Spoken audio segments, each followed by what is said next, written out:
कहाँ कहाँ लैंडलॉक भू आवेशित जिले हो गए थे, भू आवेशित जिले, है ना।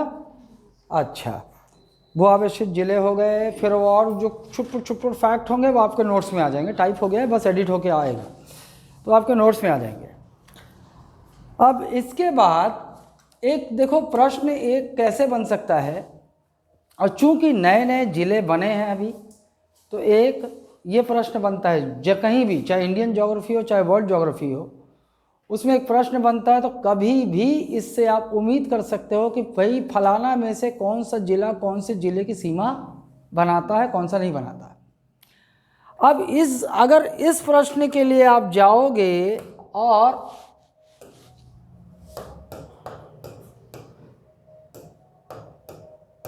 इस प्रश्न के लिए आप जाओगे और मैप से याद रखने की कोशिश करोगे तो नहीं बनेगा। आप भूल जाओगे, कंफ्यूज हो जाओगे, बनेगा नहीं, वो स्पष्टता नहीं है। ये जैसे मान लीजिए ये आपका नक्शा है, ये बहुत स्लो काम कर रहा है, क्या फ़ायदा है इतना पैसा खर्चा करने का वाईफाई में। ये देखो ये जिला है और ये है, और आपसे पूछ ले कि भैया फलाना में से कौन सा जिला जांजगीर चांपा को स्पर्श करता है, कौन सा जिला नहीं करता है। तो ऐसे आप, और पूछ तो कुछ भी सकता है, कुछ कुछ तो बहुत स्पष्ट है, जैसे सुकमा आएगा तो बहुत स्पष्ट दिख रहा भैया, है ना। लेकिन इसमें भी जब प्रश्न आपके सामने आएगा तो आप कंफ्यूज हो जाओगे। तो इसको आप यहाँ से नहीं कर सकते, यहाँ से करेंगे कर तो सकते हो, लेकिन शायद बहुत ज़्यादा मेहनत लगेगा और उसके बाद भी पता चला कि एग्ज़ाम के समय आप कंफ्यूज हो गए। एक ये प्रश्न बनता है। तो इसके लिए अपन क्या करेंगे, आप खांचा खींचेंगे, और खांचा आप फिर से खींचोगे क्योंकि आपके एग्ज़ाम तक 32 जिले के हिसाब से डेटा आ जाएंगे। 32 जिले के हिसाब से, 28 जिले के हिसाब से तो आपको पता है, लेकिन 32 जिले के हिसाब से भी हमको तैयार रहना पड़ेगा। और 32 जिले के लिए देखो क्या क्या परिवर्तन आएगा और क्या हमें करना है।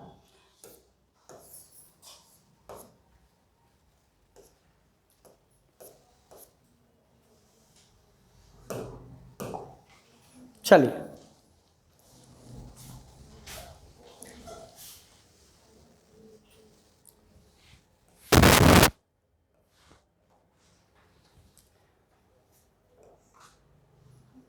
बत्तीस जिले के हिसाब से ये आपको ऑलरेडी पता है कि जब भारत स्वतंत्र हुआ तो छत्तीसगढ़ जब छत्तीसगढ़ राज्य बना तो कितने संभाग थे यहाँ, केवल 3 संभाग थे। मतलब यहाँ से लेकर ये पूरा, यहाँ से लेकर ये पूरा इस समय क्या था, कौन कौन से संभाग थे, बिलासपुर संभाग, रायपुर संभाग और बस्तर संभाग, यही थे। लेकिन आगे चलकर 2008 में सरगुजा संभाग बना और फिर 2013 में दुर्ग संभाग का निर्माण हो गया, दुर्ग डिवीजन बन गया। तो स्थिति थोड़ी बदल गई। स्थिति अब कैसे बदलेगी,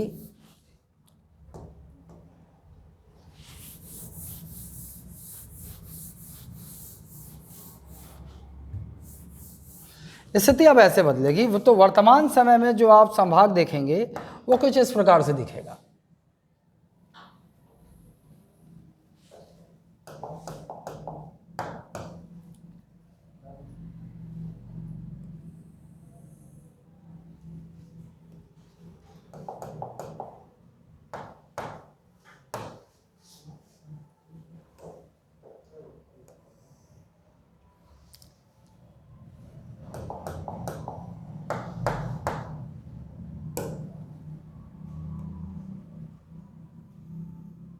ऐसे कुछ ऐसा दिखेगा।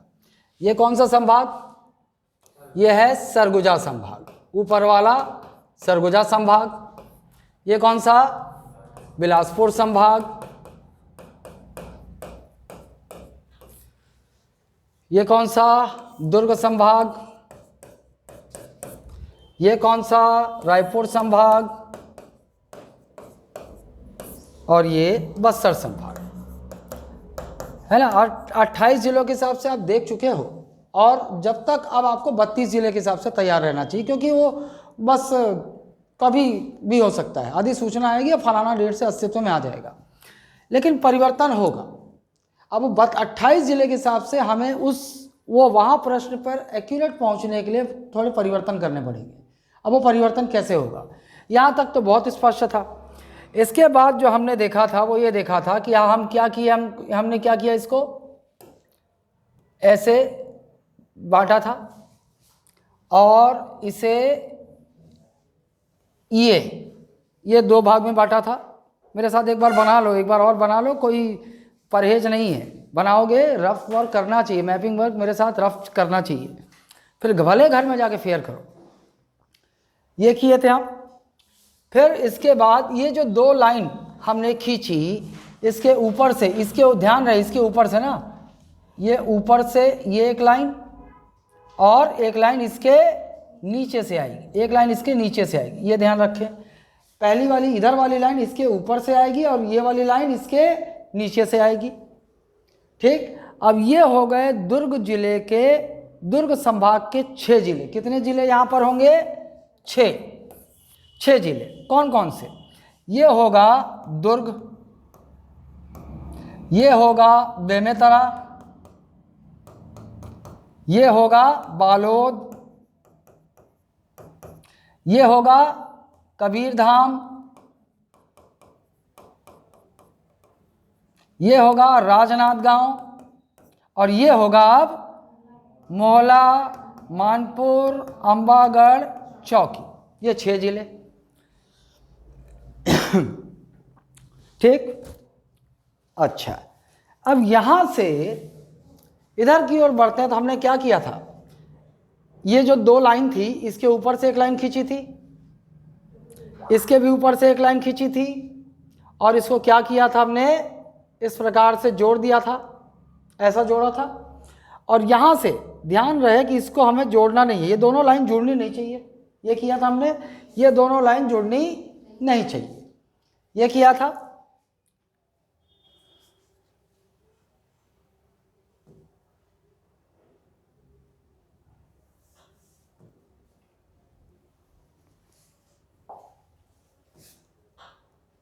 ये थोड़ा बड़ा कर देता हूं, यहां बारीकी रहेगी तो उसके बाद कर लेंगे यहाँ पर।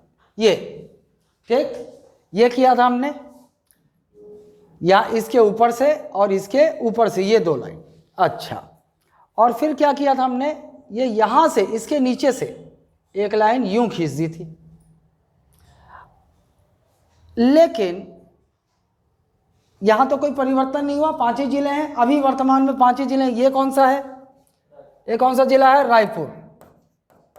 ये कौन सा है? बलौदा बाजार, बलौदा बोल दूं तो भी समझ जाओगे, बलौदा बाजार। ये कौन सा है? धमतरी। ये कौन सा है? महासमुंद। और ये कौन सा है? गरियाबंद। यहां तक कोई परिवर्तन नहीं आया, मतलब ये जिला बना तो कोई दिक्कत नहीं हुई, यहां से काट दिया बन गया, कोई चेंज नहीं करना पड़ा। लेकिन अब चेंज होगा, देखो कैसे। ये बलौदा बाजार जो आपको दिख रहा है, इसी को बेस लिया था हमने पहले। यहां से इसके अंदर से ना, देखो इसके अंदर से एक लाइन यहां गई, जोड़ दी है, यही जोड़े थे सीमा में। फिर एक लाइन हमने क्या किया था, हमने जोड़ा था यहां, और जो तीसरी लाइन थी वो भी अंदर से लिया था। अब नहीं लेना है, अब नहीं लेना है, परिवर्तन यहां आएगा, अब नहीं लेना है। इसको हम क्या करेंगे, हम उसको यहां से खींचेंगे, बलौदा बाजार के बाहर से तीसरी लाइन खींचेंगे। ठीक, ये चेंज आया, इसीलिए बोल रहा था एक बार बनाओ। 28 जिले के हिसाब से आपको पता है, आप 32 जिले के हिसाब से एक रफ वर्क बनाओ। ठीक, ये और फिर क्या किया था हमने, ऐसा खींच दिया था, खींचा था क्या? नहीं, इसको 2 भागों में डिवाइड कर दिया था, 1 2 3 4 5, ये हो गया था। लेकिन ये कोरबा है, एक जिला हमने कैसे, कौन सा 28वां जिला जो बना, ये गौरेला, पेंड्रा, मरवाही, ये था, है ना। ये कौन सा? मुंगेली। ये कौन सा? कोरबा। ये कौन सा था? जांजगीर चांपा था। और ये था रायगढ़, ये था रायगढ़। ये पहले की स्थिति थी 10 फरवरी 20 की स्थिति में ये था, लेकिन 15 अगस्त 2021 को जो 4 नए जिले घोषित हुए उनमें से एक जिला यहीं कहीं बनना है। ठीक है, अब देखो क्या होगा।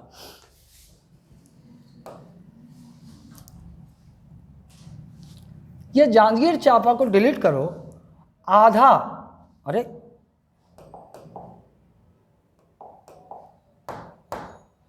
ये लो पिंकी पिंकी, ये आधा यहां खींचो, ये जो जांजगीर चांपा है उसके बीच से आधा। नहीं, पहले आता था, अब नहीं, अब चेंज होगा। तीसरी लाइन अब इसके बाहर से खींचो ऊपर, इसीलिए तो बोला कि चेंज होगा, फिर से बनाओ। ये देखो, अब ये बलौदा बाजार से इसके ऊपर से ऐसा लेना है और ये खींच देना है यहाँ तक, मतलब ये बीच वाला ये हिस्सा मिटेगा। ये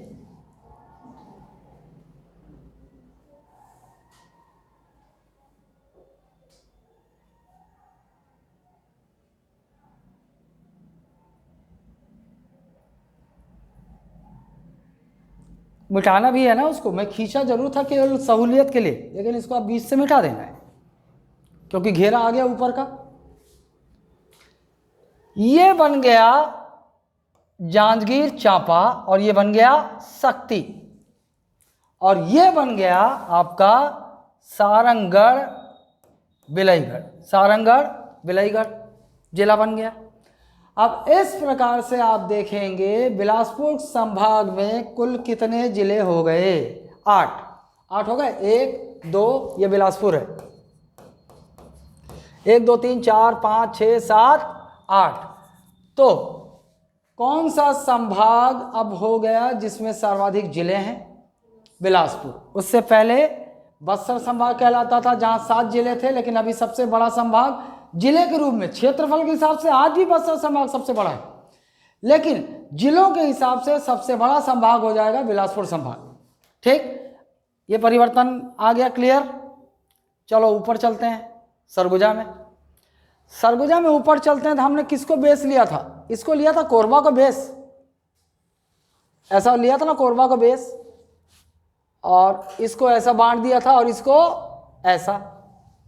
कोरबा के अंदर से है, दोनों लाइन कोरबा के अंदर से। इसके बाद क्या हुआ, हम क्या करेंगे, ये यहां से ये काट दिया ऐसा, ये बन गया। ये वाला कौन सा जिला बन गया? ये मनेंद्रगढ़, चिरमिरी, भरतपुर। ये कौन सा? कोरिया। ये कौन सा? सूरजपुर। ये कौन सा? बलरामपुर। ये कौन सा? सरगुजा। और ये कौन सा? जशपुर। ये जशपुर हो गया। तो इस प्रकार से सरगुजा संभाग में कितने जिले हो जाएंगे? 1 2 3 4 5 6। कितने जिले? 6।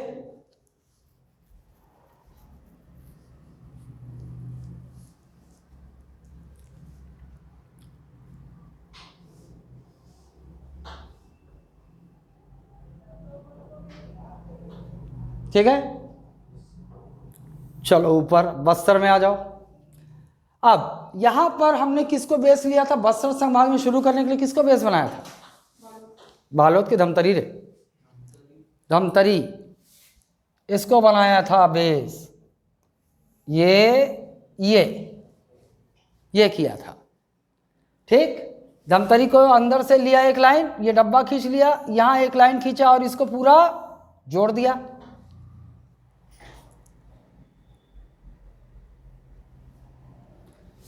फिर क्या किया, इसके अंदर से ये वाला जो खांचा है इसके अंदर से एक लाइन खींची, एक बीच में डब्बा बनाया, एक लाइन इधर खींची, एक लाइन इधर जोड़ी और एक इधर जोड़ी है।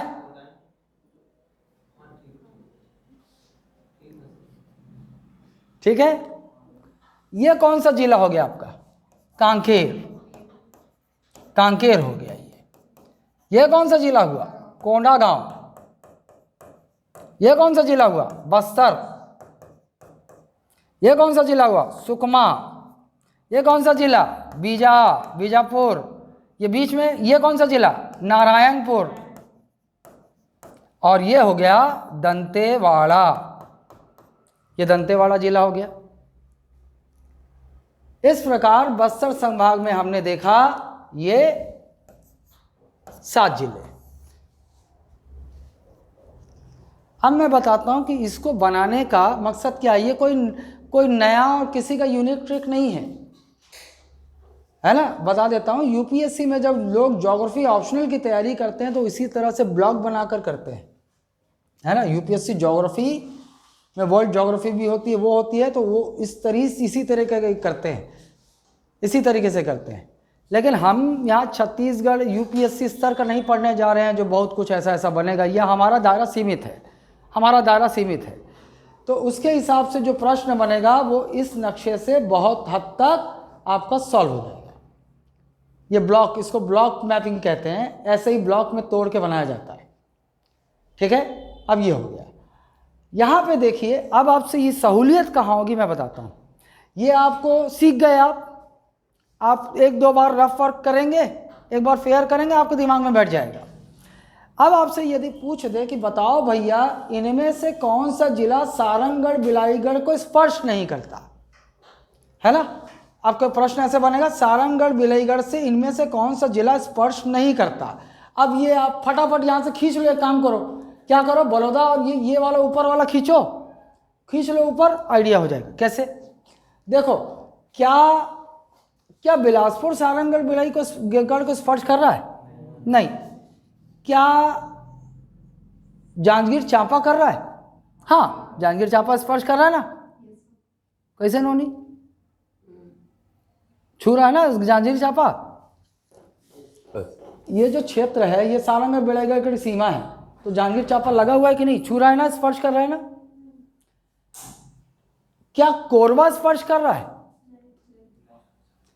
क्या शक्ति स्पर्श कर रहा है? हाँ। क्या रायगढ़ स्पर्श कर रहा है? क्या महासमुंद स्पर्श कर रहा है? और क्या बलौदा बाजार? हाँ। तो ये बन गया, ऐसे बनेगा। उस नक्शे से आप बनाने का प्रयास करेंगे वो नहीं बनेगा, आप भूल जाएंगे, कंफ्यूज हो जाएंगे। लेकिन ये वाला इससे ये बनेगा। ठीक। अब जब इतना देख लिया हमने तो यहां पर एक तथ्य भी देख लेते हैं। वो कौन सा जिला है 32 जिलों में, वो कौन सा जिला है जो सर्वाधिक जिलों की सीमा को स्पर्श करता है? बलौदा बाजार। देखो बलौदा बाजार, ये जिला है जो 7 जिलों को स्पर्श कर रहा है। देखो कैसे कैसे, एक साइड से शुरू करते हैं। बेमेतरा को स्पर्श कर रहा है 1। ये देखो थोड़ा सा हिस्सा, ये थोड़ा सा हिस्सा इसकी सीमा मुंगेली को स्पर्श कर रहा है 2। बिलासपुर तो स्पष्ट कर रहा है 3। जांजगीर चांपा हो गया 4। सारंगढ़ बिलाईगढ़ ये देखो ये क्षेत्र स्पर्श कर रहा है 5। महासमुंद 6 और रायपुर 7। इस प्रकार बलौदा बाजार वो जिला है जो सर्वाधिक जिलों से अपनी सीमा साझा कर रहा है। ठीक। अब बाकी न्यूनतम उन्नतम ये सब कुछ नहीं पूछेगा, क्योंकि सीमावर्ती जिले आपको पता है। मैंने आपको भू आवेशित जिले बताए। 32 जिलों के हिसाब से भू आवेशित जिले कितने हैं छत्तीसगढ़ में? 11 हो गए। 28 के हिसाब से 10 है ना। गौरेला पेंड्रा मारवाही बनने के बाद बिलासपुर भू आवेष्टित हो गया, ये परिवर्तन हुआ था, तो 9 से 10 हो गए। अब जब 4 जिले और बने तो उसमें एक और जिला भू आवेशित जिलों में बढ़ गया, वो है शक्ति, तो 11 हो गए, है ना। अच्छा, आपसे पूछ दे कोई सीमावर्ती जिले कितने हैं? तो सीमावर्ती जिले उन्हें कहा जाता है जो अन्य राज्यों से अपनी सीमा साझा करते हैं। आप एक काम करो, 32 में से 11 घटा दो, जितना बचा वो हो गए सीमावर्ती जिले। सीमा में है जिले, देखो किसी न किसी राज्य को स्पर्श करते हैं, तो सीमावर्ती जिले हो गए। अच्छा, यहाँ तक स्पष्ट है। अब अगर यहीं पे थोड़ा सा मैं बता देता हूँ कि भाई कभी प्रश्न पूछ सकता है कि ये जो सीमा है, ये सीमा जो छत्तीसगढ़ की ये जो सीमा है, ये लंबाई कितनी है जो अन्य राज्यों से साझा करता है? ये लंबाई भी पूछ सकता है। 2203 किलोमीटर, 2203 किलोमीटर, 2203 किलोमीटर, है ना। ये एक सीमा, ये जो छत्तीसगढ़ की सीमा आप देख रहे हो जो अन्य राज्यों से साझा कर रहा है, ये इसकी लंबाई कितनी, 2203 किलोमीटर। और इसमें अब हमें ऑलरेडी पता है कि ये जो जशपुर है यहां से लेकर, अलग कलर ले लेता हूं यार,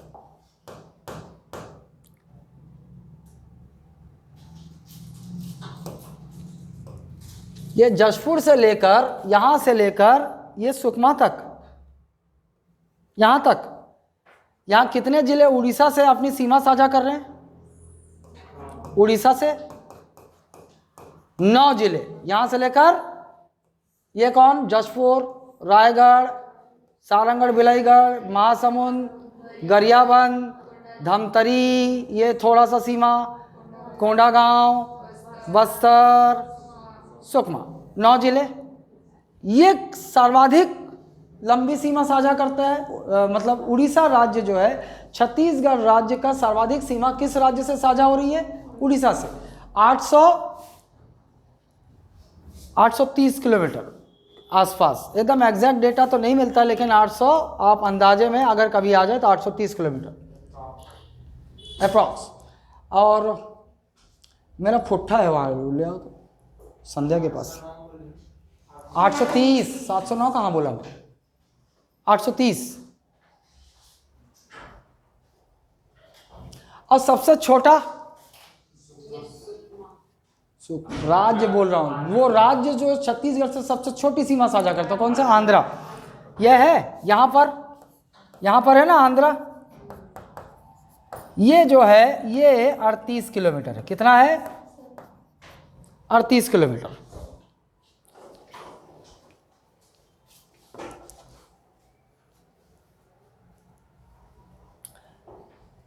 ठीक है, बाकी और बहुत सारे डेटा की आवश्यकता नहीं है। आइए, आपके नोट्स में आएगा वो, बाकायदा एडजस्ट होके है। अब चलिए यहाँ पर मैं अब आता हूँ, इससे नहीं, इससे दूसरे मैप से आते हैं। ये हो गया ना?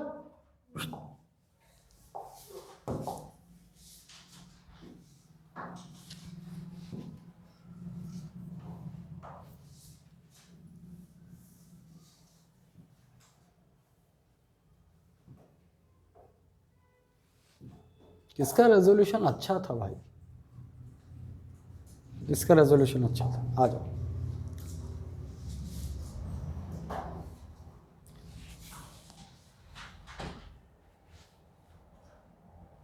चलो चौड़ा कर दूं, ये लो।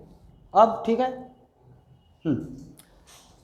अब देखिए, हम अपने छत्तीसगढ़ प्रदेश की स्थिति को देखेंगे कहाँ? ग्लोब पर छत्तीसगढ़ की स्थिति कैसे है। उसके लिए एक और तथ्य से गुजरना होगा, वो है हमारे छत्तीसगढ़ का सबसे उत्तरी बिंदु, सबसे दक्षिणी बिंदु, सबसे पूर्वी और सबसे पश्चिमी बिंदु। तो देख लो आप, सबसे उत्तर में आपको निकला हुआ क्या दिख रहा है? कौन सा जिला का दिख रहा है? बलरामपुर का यहाँ कोई पॉइंट होगा तो ये सबसे उत्तरी कहाँ? रामानुजगंज तहसील बलरामपुर। कौन सा तहसील?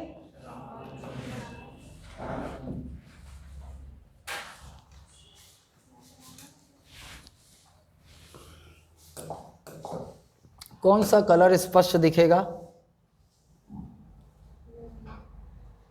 Lemon yellow. हाँ, नहीं दिखी। यहाँ बाहर दिखेगा ना?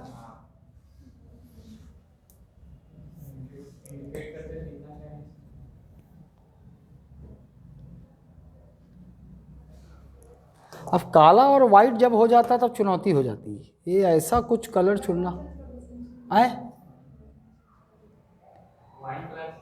कौन सा? Wine colour. अच्छा, ये दिखाते। अबे ये यहां से खिसक गया।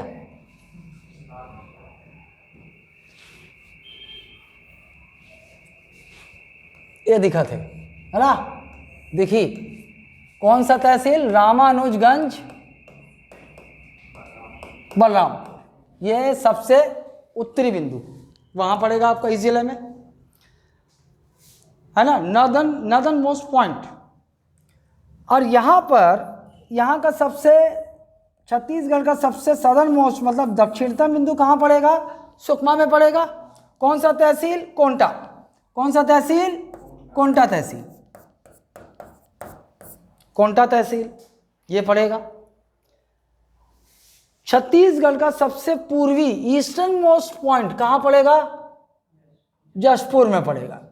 और ये तहसील कौन सा, जशपुर तहसील इसी के नाम से। और सबसे पश्चिमी कहाँ पड़ेगा, देखो ये निकला हुआ है सबसे, ये भोपाल पट्टनम तहसील। ये कौन सा तहसील, बीजापुर, भोपाल पट्टनम तहसील। तो भैया सबसे उत्तरी बिंदु कौन से जिले में, बलरामपुर, सबसे दक्षिणतम बिंदु सुकमा, पूर्वी बिंदु जशपुर और पश्चिमी बिंदु बीजापुर में पड़ेगा। ठीक,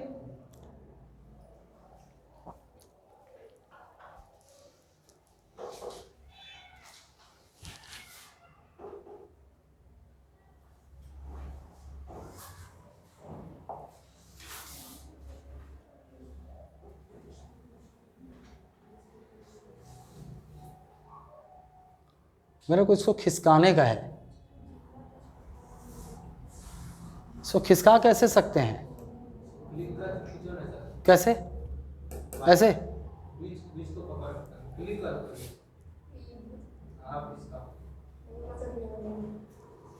काबर नहीं खिसकते यार, आए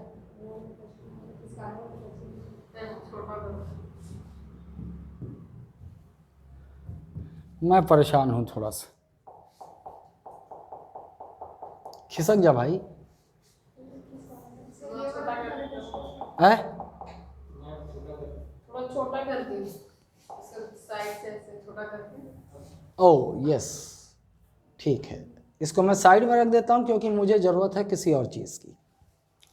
चलिए अब आइए, मैं थोड़ा आपको छत्तीसगढ़ की ग्लोब में स्थिति क्या होगी ये एक प्रश्न बनता है, और इस स्थिति को जानने के लिए हमें ग्लोब में जाना होगा। ठीक, पहले मैं आपको इमेज दिखा देता हूँ, वहाँ से थोड़ा समझा देता हूँ।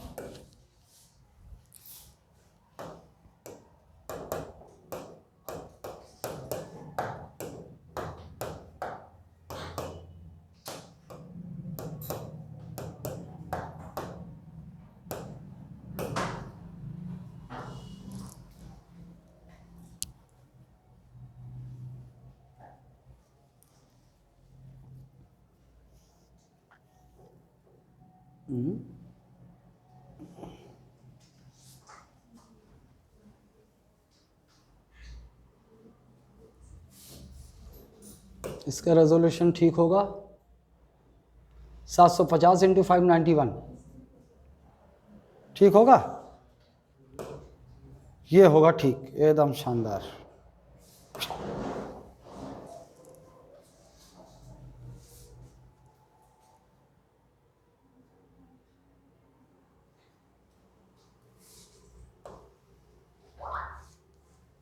और स्लो काम कर रहा है यार, कौन किस वाईफाई 1000 Mbps स्पीड कहता है और काम ऐसा कर रहा है।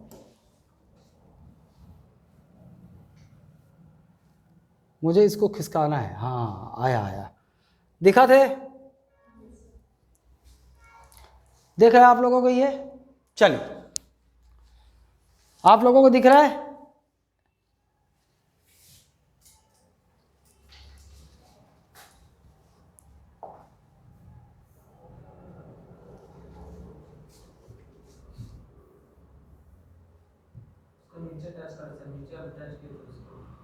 अच्छा ये वहाँ दे, टच नहीं हुआ थे, हाँ ले,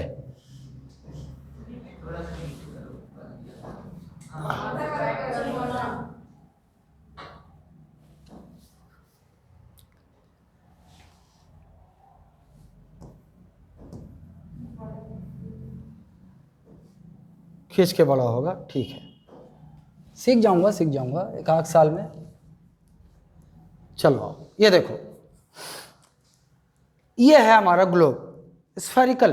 कैसा है, हमारे जो पृथ्वी का आकार है वो कैसा है, कैसा कहा जाता है, गोलाकार नहीं है ना, वो है स्फेरिकल, ऐसे चपटा हुआ, पोल, नॉर्थ पोल और साउथ पोल से ऐसा चपटा, थोड़ा संतरे की तरह, है ना। इसकी सतह पर हम कहाँ हैं, हम इसके अंदर हैं कि इसकी सतह पर हैं, इसकी सतह पर है ना। बचपन में बहुत परेशान होता था मैं 5वीं क्लास में कि साला हम अगर ऊपर हैं तो हम तो लुढ़क जाएंगे और कहाँ जाएंगे पता नहीं, लेकिन लुढ़क जाएंगे।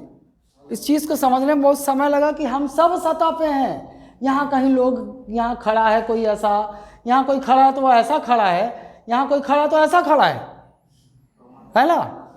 तो ग्रेविटी, जब गुरुत्वाकर्षण का बल और ये सब आया तो कुछ चीज़ें स्पष्ट हुई कि हाँ भाई ऐसा होता है। अच्छा, अब ये गोला है और यहाँ से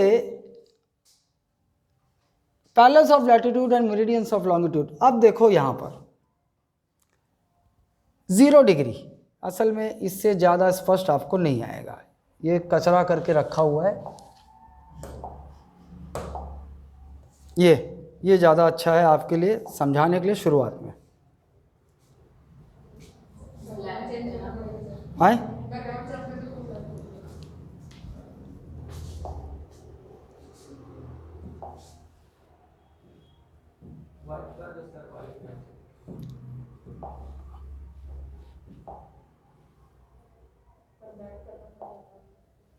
आ जाएगा, अब आ जाएगा। चलो ये दिख रहा होगा बढ़िया।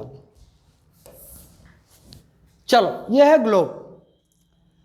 अब इस ग्लोब में आपको कुछ रेखाएं ऐसी दिखाई दे रही हैं,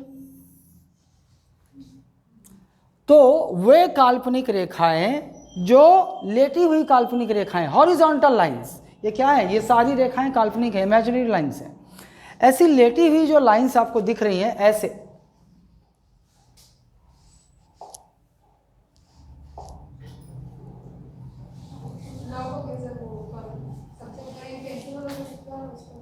हैं ये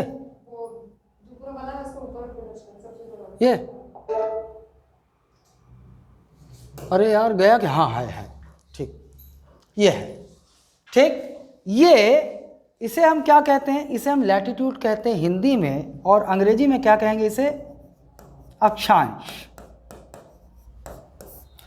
मतलब ये ग्लोब में जो वो काल्पनिक रेखाएं जो आपको ये दिख रही है ना, ये क्या है, लैटिट्यूड हैं, अक्षांश कहा जाता है इन्हें, ठीक। इसी ग्लोब पर आपको कुछ रेखाएं ऐसी दिखाई दे रही, खड़ी रेखाएं दिख रही, vertical lines, vertical imaginary lines, काल्पनिक खड़ी रेखाएं, इन्हें हम क्या कहेंगे, जो ऐसे दिखाई दे रही हैं आपको ये रेखाएं, इसे हम कहते हैं देशांतर। ये कही जाती है देशांतर। ये जैसे कि ये यहाँ से लेकर ये जो आ रही है ये यहाँ तक, ये क्या है, एक देशांतर है, और ये क्या है, एक अक्षांश है। अच्छा, इस पृथ्वी को बराबर 2 भागों में बांटने के लिए एक गोला है ये मान लो, तो आप देखिए तो सबसे बीच से, मान लो किसी एक बॉल, फुटबॉल को सबसे बीच से हमें काटना हो, सेब को काटना हो बीच से, तो बीच से ये हमने मान लो इसको ये काट दिया, ये एक लाइन है। अब ये ऐसी क्यों खींची गई, आप बोलोगे सीधा क्यों नहीं खींच रहे हो, क्योंकि ये रेखा घूमकर इस गोले से ऐसा, ये रेखा पूरी चारों तरफ 360 चक्कर लगाएगी, है ना। काल्पनिक रेखा जो आप, क्योंकि 2D में क्या देख पा रहे हो आप, फुटबॉल का एक हिस्सा देख पा रहे हो यहाँ से यहाँ तक, लेकिन वास्तव में 3D में क्या है, ये रेखा पूरी ऐसे गोल घूम के ज्वाइंट हो रही है, तो 0 डिग्री। अब ये कौन सी, इसे हम क्या कहेंगे, जो रेखा, जो समानांतर रेखा जो किसी एक इस ग्लोब को बराबर 2 भागों में बांट रही है, उसे हम क्या कहेंगे, ये है 0 डिग्री। क्यों 0 डिग्री बोलो तो, कोई एंगल बनाएगी क्या ये, अगर मान लो किसी गोले को हम काट दें, एकदम सेब को काट दो आप, तो वहाँ से उस बीच से एक प्लेन बनेगा, प्लेन से क्या ये कोई एंगल बना रही है? तो 0 डिग्री। ये सपाट है, देखो ये मान लो ये सेब का ऊपरी हिस्सा है ना, कोई, और यहाँ से ये लाइन है एकदम पैरेलल, तो कोई डिग्री बना रही है क्या? कोई एंगल बना रहा है क्या? नहीं, तो 0 डिग्री। तो 0 डिग्री अक्षांश जो है वो इस गोले को, इस ग्लोब रूपी गोले को 2 बराबर भागों में बांट रही है ना। अच्छा, ये 0 डिग्री, इसे हम क्या कहते हैं? भूमध्य रेखा, मतलब एकदम मध्य से जो गुजरकर 2 भागों में काट रही है उसे हम क्या कह रहे हैं? भूमध्य रेखा। इंग्लिश में कहते हैं इक्वेटर, इट्स कॉल्ड इक्वेटर। अब देखिए, अब इन अक्षांशों को पहले देख लेते हैं क्या है। ये लेटी हुई लाइनें क्या कहती हैं? अक्षांश, लैटिट्यूड। अब देखो, मतलब इसने क्या किया, इस पृथ्वी को किस भाग में, एक तो नॉर्दर्न हेमिस्फीयर और सदर्न हेमिस्फीयर में बांट दिया। उत्तरी गोलार्ध, गोले का ऊपर 0 के ऊपर वाला भाग उत्तरी गोलार्ध, और 0 डिग्री के नीचे वाला भाग दक्षिणी गोलार्ध हुआ। हेमिस्फीयर कहते हैं इसे इंग्लिश में, है ना। इसे तो एक देशांतर, इस भूमध्य रेखा यानी कि 0 डिग्री अक्षांश ने क्या किया? पृथ्वी को 2 आधे आधे गोलों में बांट दिया। ऊपर वाला उत्तरी गोलार्ध, नीचे वाला दक्षिणी गोलार्ध ना। अब अक्षांशी ऐसी कितने अक्षांश इस ग्लोब पर काल्पनिक रेखाएं कल्पना की गई, ये प्रश्न बनता है। तो देखो आप, ये 0 degree, 1 degree, 2 degree, 3 degree, 4 degree, 5 degree, ऐसा बनता जाएगा, है ना। और ये यहाँ पर कितने में ये नॉर्थ पोल है, कितनी डिग्री यहाँ पर बनाएगा? 90 डिग्री बनाएगा, है। जैसे इसको आप एक प्लेन मान लो और एक ये रेखा ये खींची गई यहाँ पर एकदम कोने में, तो इससे और इसका एंगल बनेगा ऐसे 90 डिग्री का, प्लेन का, है ना। तो उत्तरी गोलार्ध में आपको कितने अक्षांश दिखेंगे? 90 डिग्री तक गया तो 90, है ना। 1 डिग्री का एक रेखा ऐसे समानांतर रेखा खींची जाएगी गोले के चारों ओर, फिर 2 डिग्री की खींची जाएगी, 3 डिग्री की, ऐसे 90 डिग्री तक। मतलब कितने अक्षांश उत्तरी गोलार्ध में? 90 अक्षांश खींचे जाएंगे, 90 लैटिट्यूड्स। किसी को समझ में नहीं आ रहा, टोक देना। हालांकि भूगोल में बहुत इत्मीनान से पढ़ेंगे, लेकिन अभी मैं जहाँ जा रहा हूँ उसकी भूमिका ज़रूरी है। कितने लोगों को पता है? सबको पता है? हाँ, इसीलिए कुछ को पता है, कुछ को नहीं पता, तो बाकी ले कैसे गोठियात है, मुझे समझ में नहीं आती, इसलिए भूमिका बनाना पड़ता है। ठीक, अब इसी प्रकार से अब इधर से देखो 0 डिग्री, 1 डिग्री, 2 डिग्री, 3 डिग्री, ऐसा करके हम साउथ पोल में पहुंचेंगे, और यहाँ भी 90 डिग्री। तो 90 अक्षांश इधर बनेंगे, दक्षिणी गोलार्ध में 90 बनेंगे, 90 ऊपर बनेंगे। कुल मिला के कितने अक्षांश दिख रहे हैं आपको? 80, 180। ये 0 डिग्री अक्षांश भाटा भुजे पर गए का बहुत अक्षांश है। 90 उधर तो गिन लिए, 0 डिग्री कौन गिनेगा? अक्षांश 181 हैं, 181, क्योंकि 0 डिग्री को आप छोड़ नहीं सकते, ये भी तो एक रेखा है ना। सभी तो काल्पनिक रेखाएं, लेकिन ये भी तो काल्पनिक रेखा जो ठीक बीच से जा रही, 0 डिग्री कौन बना रही? तो अक्षांश कितने हैं? 181 ना। अच्छा, हाँ, तो भाई एक ही है ना, ये तो इसी को बेस बनाया, इसके ऊपर 90, इसके नीचे 90, और ये 181। ये समझ में आ गया अक्षांश। अच्छा, अब हम देखते हैं लंबी रेखाएं, खड़ी रेखाएं। अब खड़ी रेखाएं कैसे खींची गई हैं, कैसे कल्पना किया गया? ये समानांतर रेखाएं ना, पैरेलल लाइंस, ये 1 डिग्री, 2 डिग्री, ये सारे पैरेलल लाइंस है। और 0 से ये जो 1 डिग्री होगा ना, 1 डिग्री वाला, ये एक पैरेलल लाइन, इसके बीच की दूरी जानते हो कितनी होगी? 111 किलोमीटर। 2 डिग्री, 2 अक्षांशों के बीच की दूरी कितनी? 111 किलोमीटर की, है ना। सब डिटेल में पढ़ोगे आप ज्योग्राफी में, बस मैं वहाँ समझाना जो चाह रहा हूँ वहाँ पहुँचो। ठीक, ये समानांतर रेखाएं हैं, अक्षांश सारी समानांतर रेखाएं हैं। एक 0 डिग्री वाला, 1 डिग्री वाला, 2 डिग्री वाला, किसी को काट रही है क्या कहीं पर? नहीं, ये सारी समानांतर रेखाएं पूरी गोल चक्कर लगा रही। ठीक, अब आते हैं लंबी रेखाओं पर। ये देखो, नहीं ये पिंक है, इसको भी पिंक ले लिया तो फिर कबाड़ हो जाएगा। नीला, नीला नीला। अब देखो, अब इस गोले में ठीक बीच से ऐसी एक खड़ी रेखा जाएगी, खींची जाएगी, काल्पनिक रेखा है ये।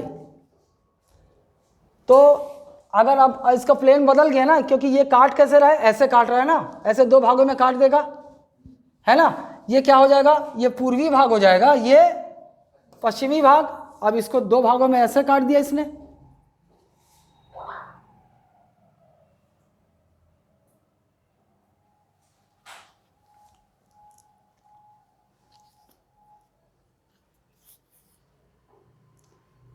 पूर्वी गोलार्ध, पश्चिमी गोलार्ध।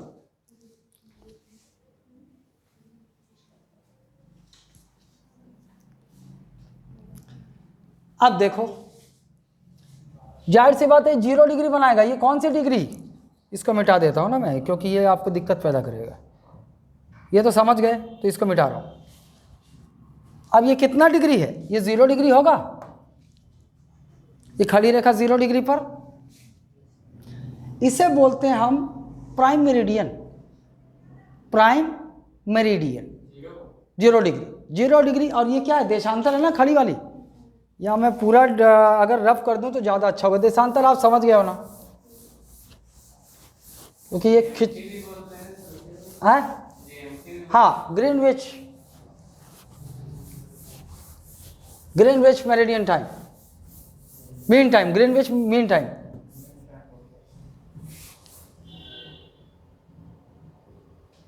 वो थोड़ा मैं उतना ही बताऊंगा जितना आपको समझ आ जाए, बाकी भूगोल में देखेंगे ना, क्योंकि मैं इसमें बकना शुरू कर दिया तो इसी में बकता रह जाऊंगा और छत्तीसगढ़ के भूगोल से हटकर अपन उधर चले जाएंगे। ठीक, चलो इधर आओ। ये ठीक बीच वाली रेखा, ऐसे खड़ी काल्पनिक रेखा, ये कितना डिग्री बनाएगी, 0 डिग्री बनाएगी ना।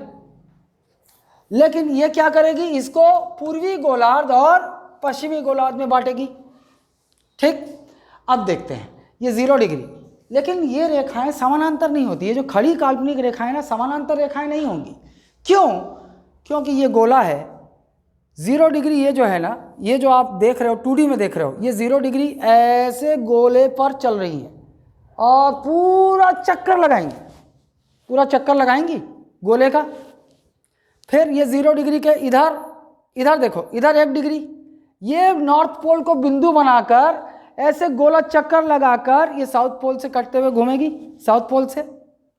तो इसकी हर एक देशांतरी रेखा असल में नॉर्थ पोल और साउथ पोल में काट रही है, एक दूसरे को काट रही है। तो समानांतर तो नहीं हो सकती ये लाइनें। ये रेखाएं, देशांतरीय रेखाएं क्या समानांतर पैरेलल हो सकती हैं? नहीं, they are bisecting each other at north pole and south pole. North pole और साउथ पोल पर एक दूसरे को काट रही है ना। अच्छा चलो ठीक है। जैसे अक्षांश को देखा था हमने 0 डिग्री के बाद 1 डिग्री 2 डिग्री। अब देखो इसको, देखो ये हो गया तो 1 डिग्री 2 डिग्री 3 डिग्री, इस प्रकार से ऐसा करते करते, मान लो ये गोला है, ऐसा करते करते ये 0 है आपके सामने 2D में 0 दिख रहा है। 1 डिग्री 2 डिग्री 3 डिग्री ऐसा पूरा गोला लाइन चल रहा है ना। यह ऐसा करते 90 यहाँ पे आएगा, 90 यहाँ पे आएगा नहीं। तो ये कोने में ये जो आपको दिख रहा है ये कौन सा है, 90 डिग्री वाला, 90 डिग्री देशांतर है। लेकिन अभी तो आधा गोला 2D में दिख रहा है आपको यहाँ।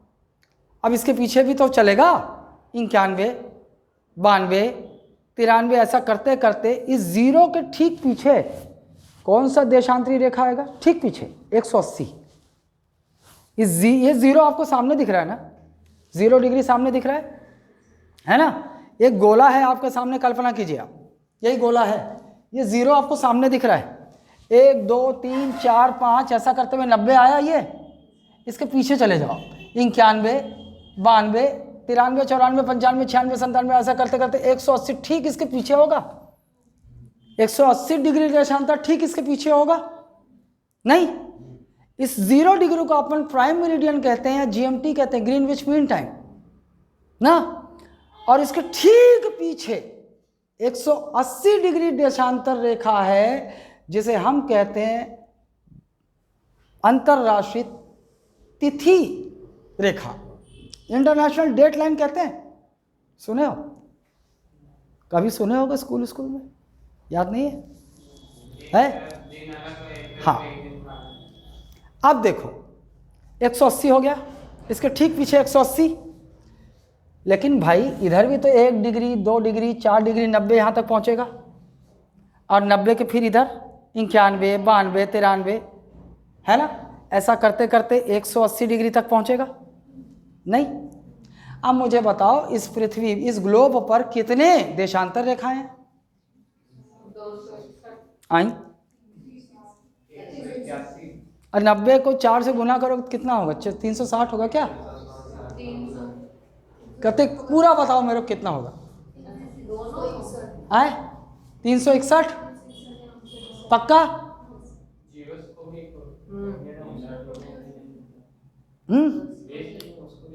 लेंगे।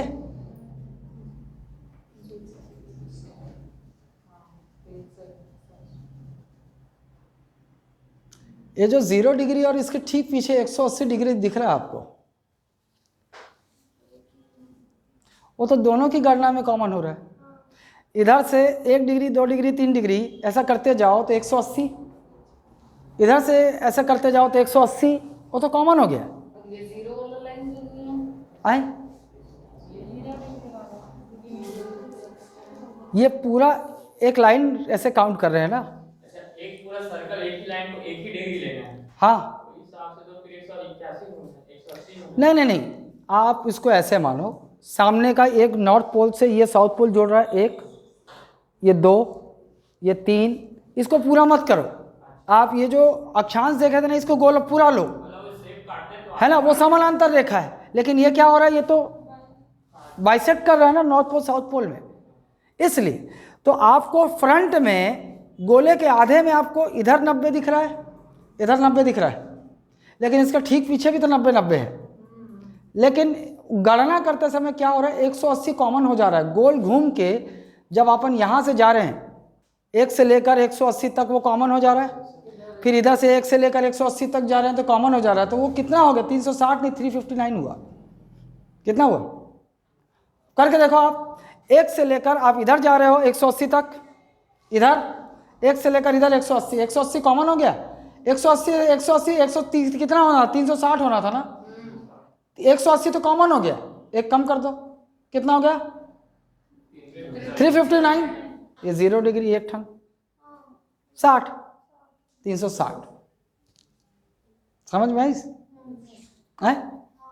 उधर कॉमन तो नहीं था कुछ नहीं, 0 के उधर 90, 0 के इधर 90 प्लस 0 181। मतलब एक ही जीरो को बेस है दोनों साइड। हाँ, तो वो है तो अक्षांश ना, लेकिन तो 181 अक्षांश है हमारे पास ग्लोब में, लेकिन देशांतर रेखाएं कितनी है? 360।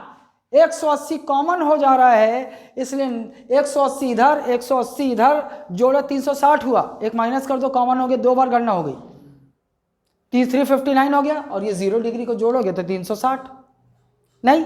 अब आओ, अरे यार ये ज़्यादा भूगोल, मैं क्या अपनी आदत से बाज नहीं आता ना, मेरे को हल्का जल्दी से जाना है वहाँ जहाँ छत्तीसगढ़ से जोड़ूं इसको। आओ इधर आओ। अब देखो आप, क्या उपयोगिता है इन अक्षांशों और इन देशांतरों की। ये वो काल्पनिक रेखाएं हैं अक्षांश और देशांतर के रूप में जो ग्लोब पर खींची गई हैं। क्यों? किसी जगह की लोकेशन बताने के लिए। इस पूरे बहुत बड़ी पृथ्वी पर कौन, स्पेन कहाँ पड़ेगा, अमेरिका कहाँ पड़ेगा, रूस कहाँ पड़ेगा, उसकी एग्जैक्ट लोकेशन जानने के लिए। और दूसरा, कितनी दूरी होनोलुलु से हमारा जगदलपुर कितना दूर स्थित है, ये जानने के लिए। क्यों?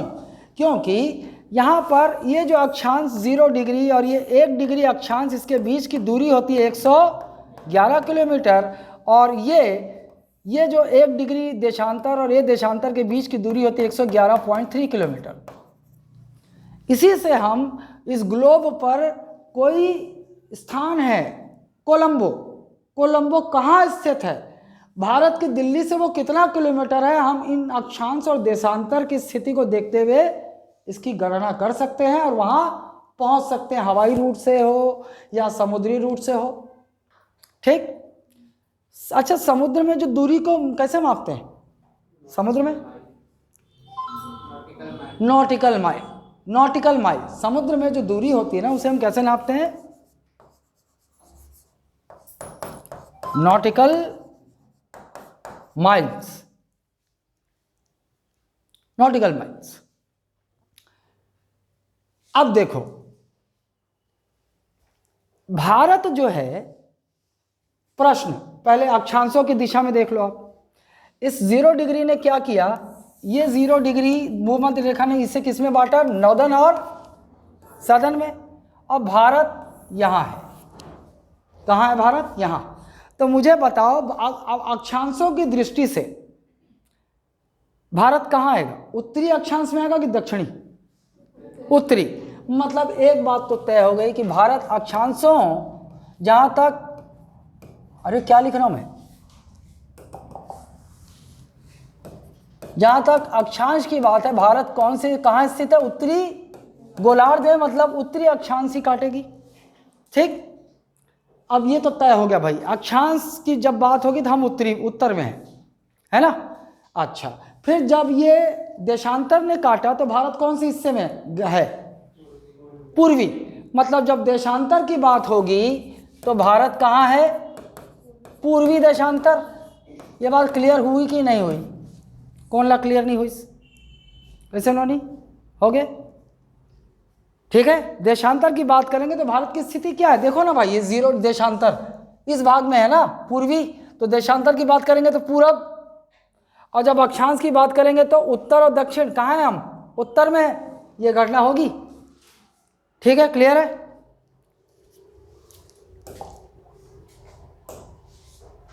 आ जाओ।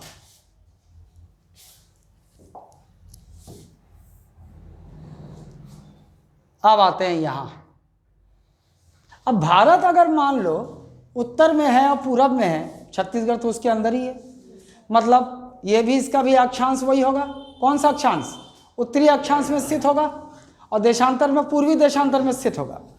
अच्छा चलो भैया, कहीं पर 0 अक्षांश शुरू हुआ पृथ्वी पर, कहीं ग्लोब पर 0 शुरू हुआ, 1 2 3 4, ऐसा करते करते ये देखो, यहाँ से 1 डिग्री 2 डिग्री 3 डिग्री चढ़ेगा ऊपर। मान लो छत्तीसगढ़ यहाँ है, ठीक? तो कोई ऐसा रेखा होगा, अक्षांशी रेखा, जो छत्तीसगढ़ के ये कोंटा से ऐसे गुजर रहा होगा, है ना?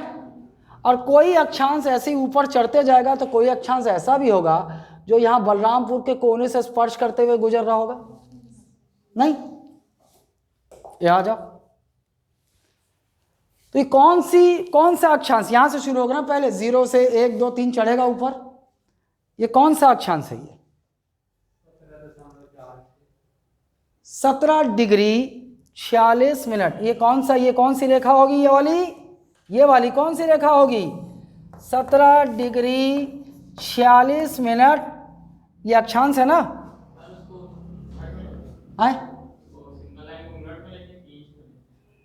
मिनट सुनो, अभी मैं समझा देता हूँ, पहले इसको देखो। 17 डिग्री 46 मिनट बोलेंगे इसको, ठीक? उत्तरी, ये अक्षांश है कि देशांतर है? पहले बताओ। ये अक्षांश है ना? उत्तरी या दक्षिणी? उत्तरी। ये उत्तरी अक्षांश है, तो इसको पूरा लिख लो ना, 17 डिग्री 46 मिनट उत्तरी अक्षांश लिखना पड़ेगा अपने को। क्यों? क्योंकि भाई 0 से नीचे जाएंगे तो वहां भी तो 17 डिग्री आएगा। नहीं, ये हो गया। अच्छा, 17 18 19 ऐसा 20 बढ़ता जाएगा, ठीक? ये जो ऊपर वाला है, यहां से कौन सा अक्षांश गुजरेगा भाई? कितना होगा? 24 डिग्री 5 मिनट उत्तरी अक्षांशी होगा ना? ये उत्तरी अक्षांश पक्का है ना? क्लियर है? ये कलर नहीं दिख रहा क्या रे? 17 डिग्री 46 मिनट उत्तरी अक्षांश।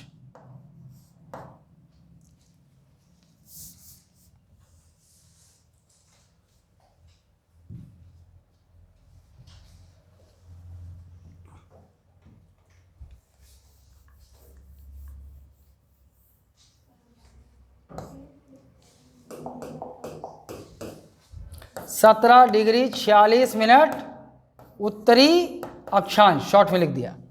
और ये 24 डिग्री 5 मिनट उत्तरी अक्षांश। ठीक है, अब चलो देशांतर की बात करते हैं। देशांतर 0 डिग्री से ऐसे चढ़ते हुए ऐसे ऐसे बढ़ते हुए आगे आएगा तो कोई एक देशांतर होगा जो बीजापुर के इस कोने से गुजर रहा होगा। क्या है ये? 80 डिग्री 15। ये क्या है? 80 डिग्री, ये रेखा क्या है? 80 डिग्री 15 मिनट। क्या है ये? पूर्वी देशांतर। पूरब में है, पूरब में तो पूर्वी देशांतर, पूर्वी देशांतर। अच्छा, ऐसे बढ़ता जाएगा ये 80, 81, 82, 83। एक लाइन जो यहां से गुजरी जशपुर को टच करते हुए, इसका कितना हो गया? 84 डिग्री 25, 25 है, 24 है यार, 24 रुको, वो कितना है? 80 15। अरे यार कंफ्यूज कर दिए तो मोला, एक बार देख लेता हूँ, गलत नहीं होना चाहिए। सुबह 24 लिखा था ना? हाँ ठीक है, तो 25 बोल के थोड़ा कंफ्यूज कर दिया। ये कौन सा है? पूर्वी देशांतर।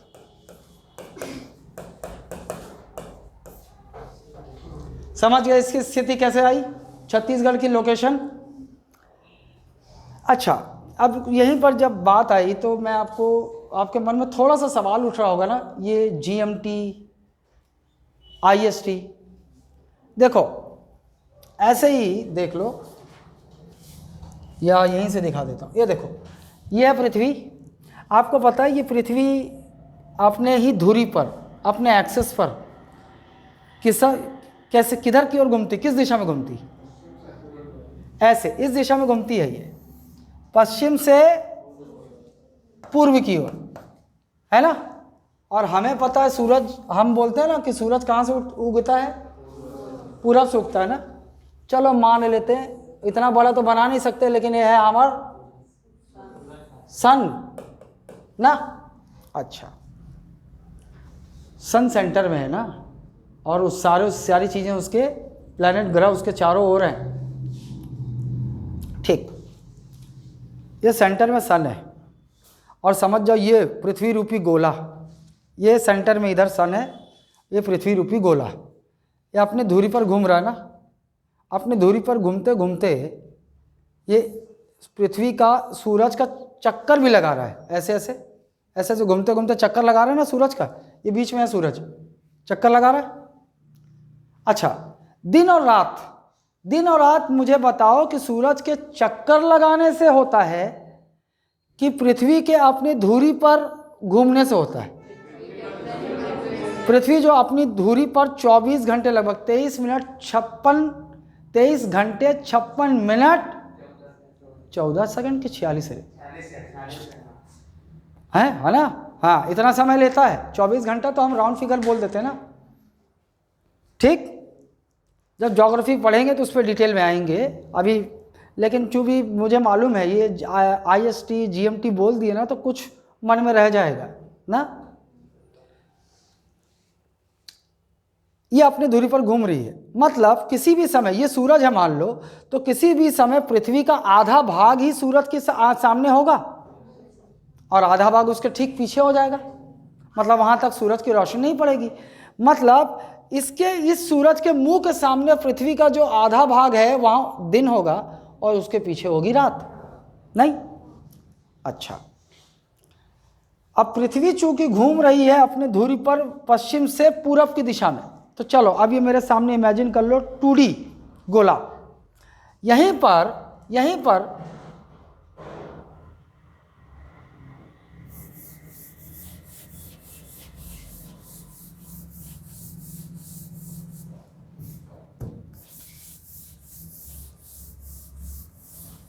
चलो, यहाँ पर मान लो इस लोकेशन में, यहाँ पर एक जगह है, इसका नाम है होनोलुलु। चलो होनोलुलु, और यहाँ पर इस जगह पर एक स्पॉट है झुमरी तलैया। झुमरी तलैया, जहाँ सुने उसको नाम को, झुमरी तलैया। कल्पना नहीं है, तुमको बता दूं झारखंड में जगह का नाम है झुमरी तलैया है, लेकिन आप ऐसा मत सोचो मैंने आपको 2 स्पॉट लिख दिया। ये बताओ पृथ्वी इस दिशा से ऐसे ऐसे घूमती है ना, ऐसे ऐसे ऐसे ऐसे घूमती है, 24 घंटे में ऐसे घूमती है ना। मुझे बताओ कि किधर दिन सबसे पहले होगा, इधर इस जगह पर कि उस जगह पर। मतलब अगर ऐसे घूम रही पृथ्वी, इसकी बारी पहले आएगी, होनोलुलु पहले आएगा सूरज के सामने, तो यहाँ दिन होगा।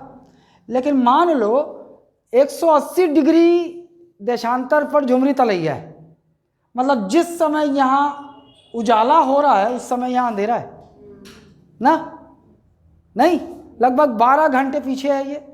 क्यों 12 घंटे पीछे है? क्योंकि अब 12 घंटे में झुमरी तलैया एक शुरू हुआ है ना, सूरज का कोना, दिन हो रहा है, एकदम दिन आ रहा है, पूरा ऐसे घूमता रहेगा, फिर दोपहर होगा झुमरी यहाँ होनोलुलु में, फिर ये घूमेगा घूमेगा घूमेगा, एक समय जहाँ पर ये था वहाँ आ जाएगा, इधर अंधेरा होने लगेगा, लेकिन उस समय झुमरी तलैया में दिन होने लगेगा नहीं। 180 डिग्री का अंतर है ना, 180, एकदम पृथ्वी को देशांतर में आधा आधा बांटोगे तो 180 डिग्री, मतलब एक कोने पर 1 डिग्री पर उजाला हो रहा है तो 180 डिग्री पर अंधेरा है, रात हो रही है, ये हो रहा है। तो वो जो पीछे 180 डिग्री है उसको हम क्या कहते हैं? अंतरराष्ट्रीय तिथि रेखा बोलते हैं ना। और आपको पता है रात के 12 बजे से तिथि बदल जाती, मतलब जब यहाँ दोपहर का 12 बज रहा है तो वहाँ पर दोपहर का रात बज रहा है। वहाँ पर अगर मंगलवार है तो जो पूरब में है इधर है, यहाँ पर होनोलुलु में अगर मंगलवार है तो इसके ठीक विपरीत गोले में उधर सोमवार होगा, तिथि बदल रही है ना, इसीलिए 180 डिग्री देशांतर को अंतरराष्ट्रीय तिथि रेखा कहा जाता है, तिथि बदल जाती है। अच्छा, अब भाई यही पृथ्वी, एक ही पृथ्वी पे 2 जगह है ना, इसके गोले के उस पार भी जगह होंगे, इधर भी है यही पृथ्वी पर, तो ये 0 डिग्री जो है ना GMT माना गया, इसको IST international standard time zone मान लिया गया। टाइम कहाँ से गुजरती है? लंदन के ग्रीनविच से, लंदन मान लिया गया इसको, है ना, कि भाई मान लेते हैं भाई एक ही पृथ्वी पर अलग अलग टाइम, अलग, कहीं दिन हो रहा है तो कहीं रात हो रहा है, लेकिन कंफ्यूज हो सकते हैं ना। साला फ्लाइट पकड़ के मैं निकला रात को 12 बजे लंदन से आए, और मैं इधर भारत पहुंच रहा हूं 2 घंटे में पहुंचा, देख रहा हूं भारत में सुबह का दिन वो 5 बज रहा है, ले 3 घंटे का नुकसान, ऐसे लगेगा ना उसको, 3 घंटे का नुकसान, ले भाई मैं मोड़ तो ये तो 3 घंटे आगे निकल गए साले, मैं रात में 12 बजे निकले रहा हूँ, 2 बजना रही जब भारत पहुंचे हूँ, राती के 2, और कितना बजे थे भारत में आके? 5:30 बज रहा है। वास्तव में ये 0 डिग्री है ना, इसको बेस माना गया है, मानक समय अंतरराष्ट्रीय। और भारत जब यहाँ पर है, मान लो भारत यहाँ पर है, जानते हो कितना घंटा आगे है? 5.5 घंटा आगे है। वहाँ 12 बज रहा है, यहाँ सुबह का 5:30 बज रहा है, वहाँ सो रहे हैं लोग, यहाँ हम उठने की तैयारी कर रहे हैं, वहाँ थोड़ा लेट सोते हैं, दारू वारू पी के आराम से, है ऐसा नहीं है। हमारे यहाँ भी पीते हैं, हमारे यहाँ तो क्यों पीते नहीं मालूम, बस पीते हैं। वहाँ ठंडी रहती है, ठंडा पड़ता है इसलिए पीते हैं, वहाँ की आवश्यकता है। हमारे यहाँ वहाँ कुछ नहीं कर रहा, अल्लाह दारू पिला, ऐसे पीते हैं, मतलब क्यों पीते हैं नहीं मालूम, लेकिन पीते हैं, है ना। वहाँ उनकी आवश्यकता है, ठंडा प्रदेश, -30 -40 डिग्री पहुँच जाता है तो मांस खाना भी मजबूरी है और दारू पीना भी मजबूरी है, गर्म रहे, शरीर गर्म रहे। हमारे यहाँ गर्मी में भी गर्म रखते हैं साले, हाँ। अब देखो तो जाहिर सी बात है पीछे होगा, इधर रात्रि का 12 है तो कहीं इसी पृथ्वी पर दोपहर का 12 बज रहा है, लेकिन वहां से फ्लाइट पकड़ा हो तो 2 घंटे में, क्योंकि वो दूरी तो 2-3 घंटे में जल्दी से पूरा कर लेगा, पहुंच जाएगा वहां, इसलिए इसको स्टैंडर्ड टाइम जोन माना गया है। तो आप देखेंगे कि जिसकी लोकेशन यहाँ है, यहाँ दिन सबसे पहले होगा, और जिसकी लोकेशन यहाँ है वहाँ दिन लगभग 12 घंटे के बाद होगा, मतलब घूमता रहेगा। तो इसीलिए आप देखोगे भारत, ये भारत है मान लो,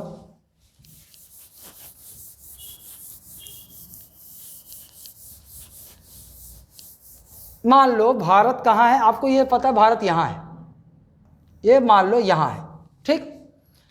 ये वाला हिस्सा, पूर्वी हिस्सा यहाँ अरुणाचल प्रदेश है, अरुणाचल, और ये वाला हिस्सा गुजरात, गुजरात है नहीं, अरे यार ये कलर दिख ही नहीं रहा है। ये वाला हिस्सा अरुणाचल, और ये वाला पूर्वी गुजरात, गुजरात। पृथ्वी घूम रही है इस दिशा में ऐसे। सबसे पहले सूरज कहाँ उगेगा? अरुणाचल प्रदेश में सबसे पहले सूरज वहाँ दिखेगा, ठीक। सूरज उगता नहीं है, लेकिन हम बोलते हैं ऐसा है, सूरज तो वही है, हमको लगता है ऐसा सूर्य उदय हो रहा है, ठीक, उधर होगा। और ये गुजरात घूमते घूमते भाई पृथ्वी घूम रही है ना, थोड़ी गुजरात में थोड़ी देर बाद होगा, नहीं, मान लो एक ये और ये इसके बीच की दूरी आपको पता है कितनी? 111 किलोमीटर है, 111.3 किलोमीटर। मान लो ये है, मान लो ना, मान लो ये है 86 डिग्री देशांतर, और ये है 80 डिग्री देशांतर, मान लो 80 डिग्री देशांतर। 86 डिग्री देशांतर से 86 से 80 6 डिग्री का अंतर है, 6 डिग्री का अंतर है ना। और 1 डिग्री के बीच में कितना बोला मैं? 60 मिनट। कितना बोला मैं? 1 डिग्री 4 मिनट, हाँ 1 डिग्री 4 मिनट, 15 डिग्री 60 मिनट आपको, तो 15, लेकिन यहाँ के लैप्स कितना टाइम लैप्स होगा? अगर 1 डिग्री का 4 मिनट है तो 6 डिग्री कितना हुआ? 24 मिनट का लैप्स होगा। 24 मिनट का अंतर है ना, दूरी घूम रही है।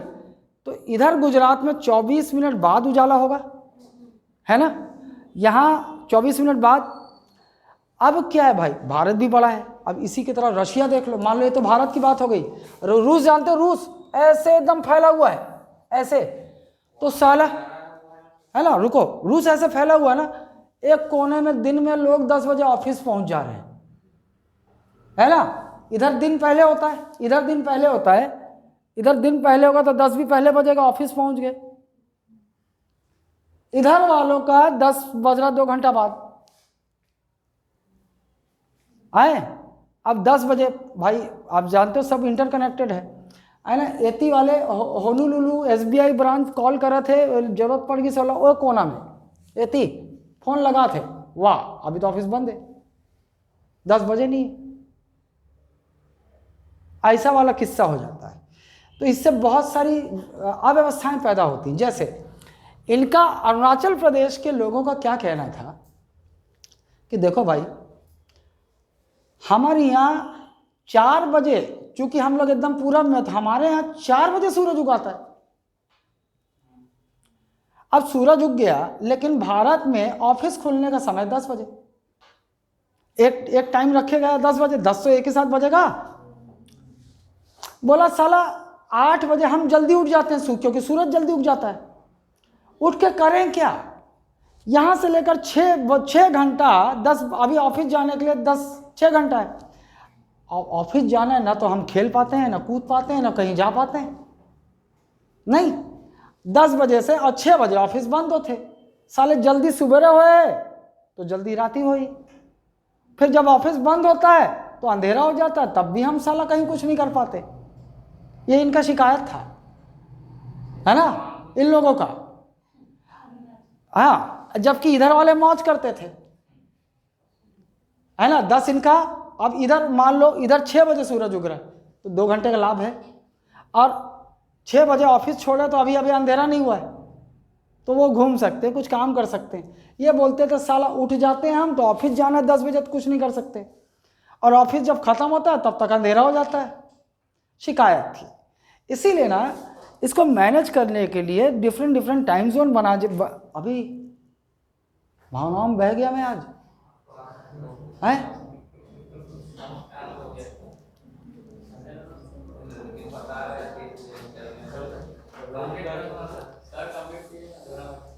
तो भारत में अब इसी तरह से भाई एक ही देश के एक सिरे में टाइम का लोचा अलग है और एक सिरे में टाइम का लोचा हो रहा है ना। तो इसलिए प्रत्येक देश भी अपना एक मानक, एक देशांतर को पकड़कर अपना मानक समय तय करते हैं।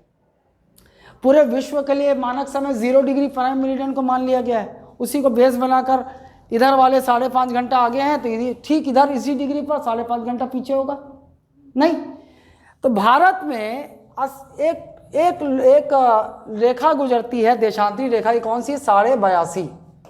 इसको क्या बोला गया? IST, भारतीय इंडियन स्टैंडर्ड टाइम, भारतीय मानक समय। तो भारतीय मानक समय रेखा क्या है? कौन सा देशांतर है? 82.5। कौन सा? पूर्वी देशांतर। 82.5 डिग्री पूर्वी देशांतर जो है वो भारतीय मानक रेखा समय, मानक समय रेखा घोषित की गई है। ठीक, अच्छा, ये तो इसकी बात हो गई। अब एक बात और हो गई कि ये देखो भाई, यहाँ कौन सा, ये कौन सा अक्षांश है? 24 डिग्री 5 मिनट ये, और ये कौन सा अक्षांश है? 17 डिग्री 46 मिनट, है ना। 18, 19, 20, 21, 22 ऐसा करके 24 डिग्री 5 मिनट तक गया। 23 डिग्री जानते हो क्या होता है? 23.5 डिग्री। अगर अक्षांश की बात हो रही है तो ये 23.5 डिग्री उत्तरी अक्षांश भी तो गुजरेगा, यहाँ से गुजरेगा ना। आए 23.5 डिग्री उत्तरी अक्षांश और 23.5 डिग्री दक्षिणी अक्षांश होगा, 2 रेखा अक्षांश। इसे क्या कहते हैं? इसे क्या कहते हैं? यहां कहीं से गुजरेगा, देखो यहां कहीं से गुजरेगा। अरे यार ये वाला कलर नहीं, ये देखो ये गुजरेगा ऐसा, ये इसे बोलते हैं कर्क रेखा। और नीचे जो दक्षिणी गोलार्ध में जो 23.5 डिग्री होगा उसे क्या बोलेंगे हम? मकर रेखा। सवाल कि क्या भारत से भूमध्य रेखा गुजरती है? नहीं गुजरती। चढ़ते जाते ऊपर, तो क्या भारत से 23.5 डिग्री कर्क रेखा गुजरती है? हाँ गुजरती है। आप भूगोल जब पढ़ोगे तब देखोगे, हाँ गुजरती है। तो एक सवाल बन जाता है, क्या ये कर्क रेखा यानी कि 23.5 डिग्री पूर्वी देशांतर हमारे राज्य से गुजरती है? तो हाँ गुजरती है। 8 राज्यों से गुजरती है भारत के, उसमें से एक छत्तीसगढ़ भी है। छत्तीसगढ़ से गुजरती है। तो एक प्रश्न बन जाता है कि भैया ये 23.5 डिग्री पूर्वी उत्तरी अक्षांश रेखा छत्तीसगढ़ के किन जिलों से होकर गुजरती है? एक बनेगा प्रश्न। ये देखो ऊपर का 3। लेकिन भाई अब तो एक और बन गया, क्या?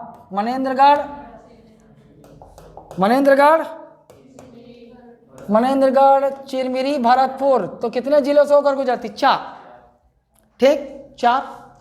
भाई ये तो हमने 23.5 डिग्री कर्क रेखा देख लिया।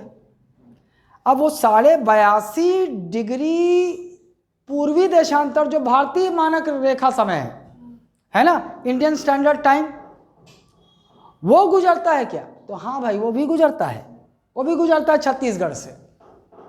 तो सवाल बनता है कि छत्तीसगढ़ के किन जिलों से होकर 82.5 डिग्री यानी कि IST यानी कि भारतीय मानक समय रेखा गुजरती है। चलो यहाँ 2 डेटा मिलेंगे आपको, बता रहा हूँ, ध्यान से सुनना। लेकिन जो सबसे महत्वपूर्ण डेटा होगा वो मैं पहले बता रहा हूँ ना आपको, पहले बता रहा हूँ उसको। आर्थिक सर्वेक्षण के अनुसार ये देखो 82.5 डिग्री क्या है ये?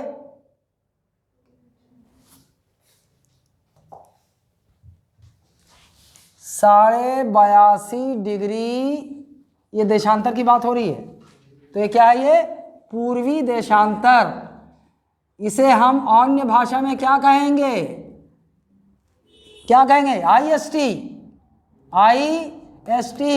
हिंदी में क्या कहेंगे? भारतीय मानक समय रेखा, है ना।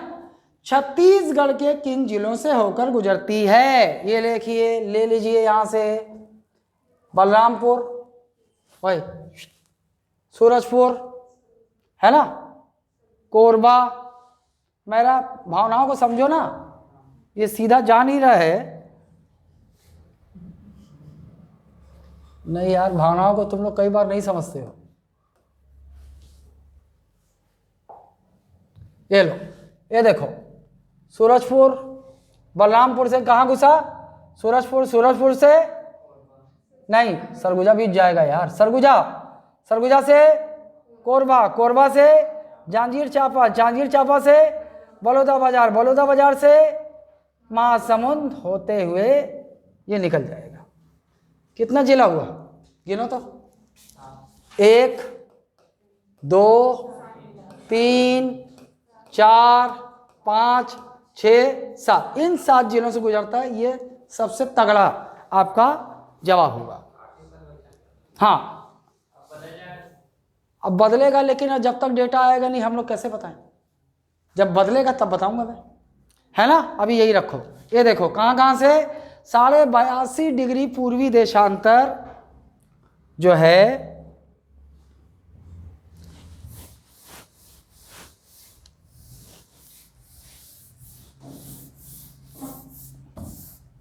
पहली बार इसको ठीक करना है ज्योति, ये जो हैंग हो रहा है ना, इसको ठीक करना जरूरी।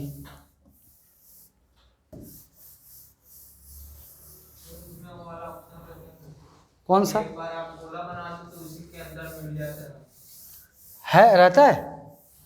अरे तो तुम लोग ढूंढा करो ना रे, मेरे को बताओ, मेरे पास समय नहीं रहता कि मैं सब ढूंढूं। तू आ जाया कर, इसमें देखा कर कहाँ क्या है, सिखा मेरे को।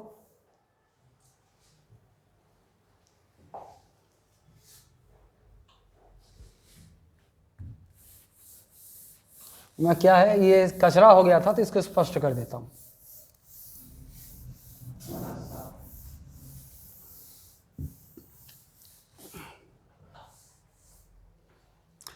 इससे इतना मेहनत करने से अच्छा, पता है मेरे को क्या लगा?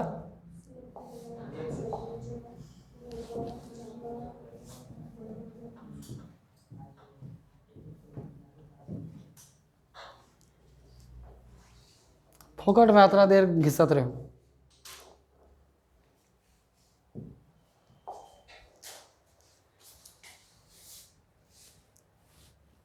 ये लो, ठीक है। हाँ भैया, तो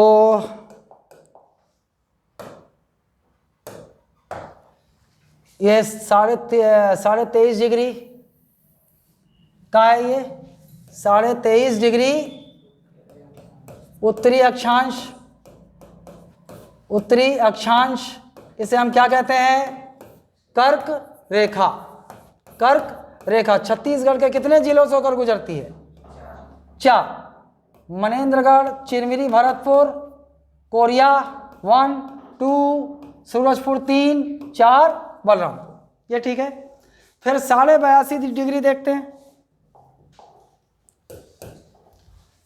82.5 डिग्री, ये क्या है? पूर्वी देशांतर। इसे हम क्या कहेंगे? इसे ही हम IST कहेंगे, या इसे ही भारत मानक समय रेखा कहेंगे। ये कहाँ से गुजरेगा? बलरामपुर से होते हुए, सूरजपुर से होते हुए, सरगुजा, कोरबा, जांजगीर चांपा, बलौदा बाजार, महासमुंद से होकर गुजर जाएगी। एक number 1 Balrampur, number 2 Surajpur, number 3 Surguja, number 4 Korba, number 5 Janjgir Champa, number 6 Baloda बाजार, नंबर 7 ये।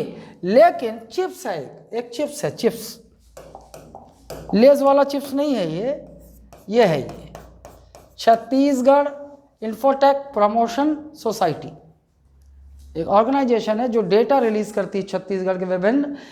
इसके अनुसार 82.5 डिग्री मतलब भारतीय मानक समय रेखा वास्तव में, ये तो क्लियर हो गया ना? इसको मिटा दूं?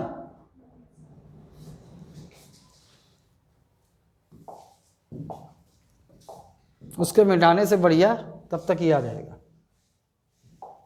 ये दे, ठीक है, सीखा तो।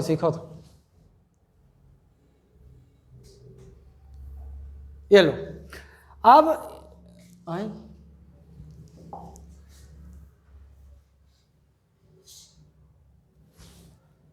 हाँ सीख गया है।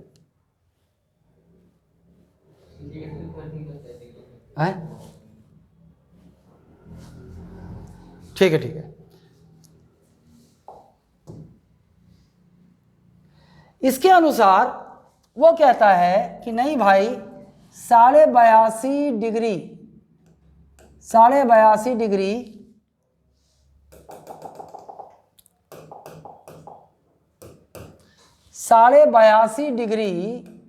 पूर्वी देशांतर यहां से नहीं, वो गुजरती यहां से। वो बोलता है कोरिया सूरजपुर, ये देखो वो बोलता है यहां से गुजरती है, यहां से गुजर कर ये कहाँ जाती है, कोरबा से जांजगीर चांपा से बलौदा बाजार से महासमुंद और गरियाबंद होते हुए निकलती है। ये किसके अनुसार है, ये चिप स्केल।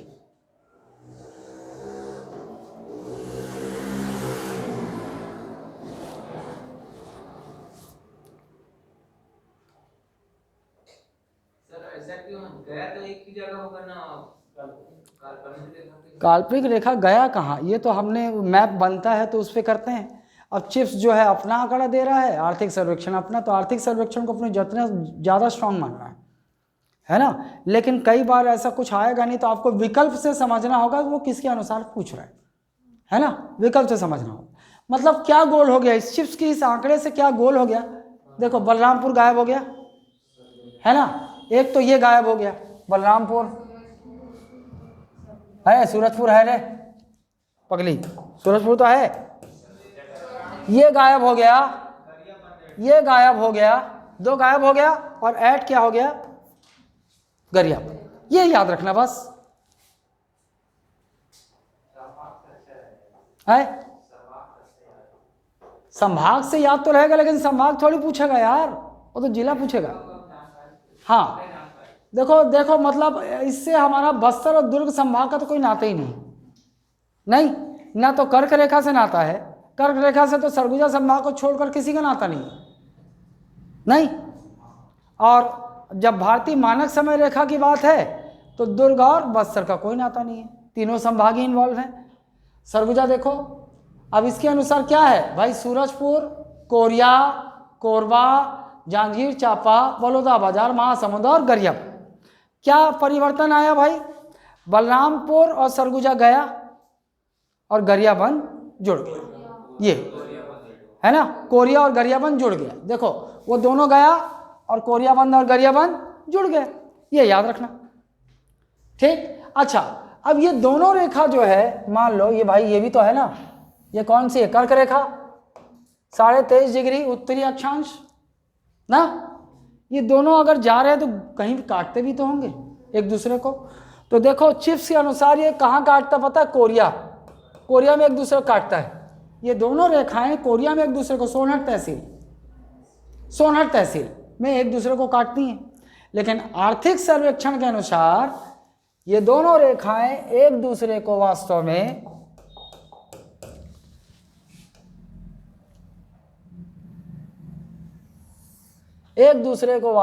काटती हैं सूरजपुर में, यहां काटती हैं सूरजपुर जिले में।